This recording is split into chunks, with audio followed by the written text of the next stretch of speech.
put a group together.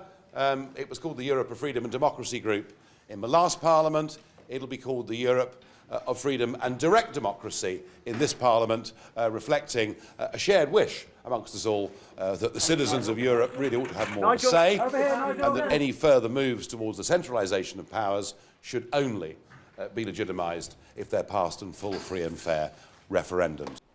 I believe the best run country in the world is Switzerland, and the Swiss have the ability at a local canton level or at a national level, if they're not happy with the direction of government and parliament, they can call a binding referendum on any issue they choose.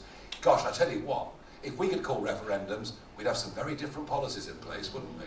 We really would. So I'm all for completely updating, changing our system, making it fit for the 21st century. Then your kids would engage. I think we need a complete wholesale change of I mean, I'm a radical now. I'm a genuine radical. I really think that our electoral system needs to change. I think that the... i.e. our vote actually counts. Yeah, I think the first past the post thing may well have worked well back in the 1950s and 60s when there were just two parties. That isn't the case anymore. There's a much, there's a bigger multiplicity of opinions out there that need some form of reflection in the House of Commons. I think the House of Lords is an abomination, stuffed full of hundreds of Tony Blair and David Cameron's mates, all of whom have come through the public sector or big business. And I also think that what the referendum of 16 showed us is that on issues of national importance, if we're not happy with our leaders, we should have the ability to call binding, legally binding referendums on issues that directly affect us. So I'm a radical. I'm a radical. You've got a first past the post electoral system that buttresses both sides. We don't have the ability as British citizens to have referendums on key issues, because if we did, the country would be very, very chamber. But I do also think, as part of my reform, I look at Switzerland, which is probably the most democratic country in the world, everywhere from canton level, even to local level, up to state level. If the Swiss people want to call a legally binding referendum on an issue because they feel that their parliament's out of step with the country, they constitutionally can call that referendum, and it is a legally binding result. I think if we had that ability in this country, we would never have seen a population increase of 10 million. Some question somehow would have been.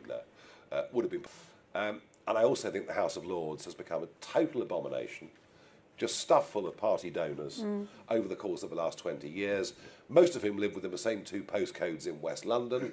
I mean, they're even less representative of British society than the House of Commons is these days. So you won't be accepting a peerage anytime soon? I don't think you'll be offered one at the moment, to be fair. No, probably not. Should we have a referendum on immigration? What would the question be? Should we cap immigration at 100,000?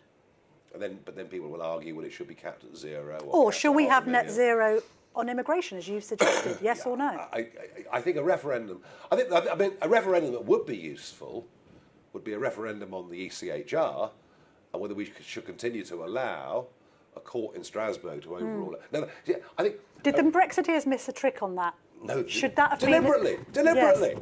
Deliberately. To keep the left of the Tory party on side. Of course. Yeah. I urge them again and again, include ECHR in this when it comes to the Brexit negotiation. Boris was never going to do that. No interest to him. I think if you have a referendum, the question must be very specific. That's why a referendum on immigration is so difficult to do. But I think a referendum on ECHR, I'd love a referendum on the House of Lords, and that would be good sport, wouldn't it? Should we replace it with a mostly elected... Let's end this on a positive note then. This idea of uniting the right, let's just come back to that. Yeah. Conversations are obviously taking place with disaffected Tories, correct? I believe so, but I'm not involved with them myself at all, because I'm the honorary president. I have no executive role of any kind at all within the party. That's what I've told Ofcom on behalf of GB News, and coincidentally it happens to be true, which is...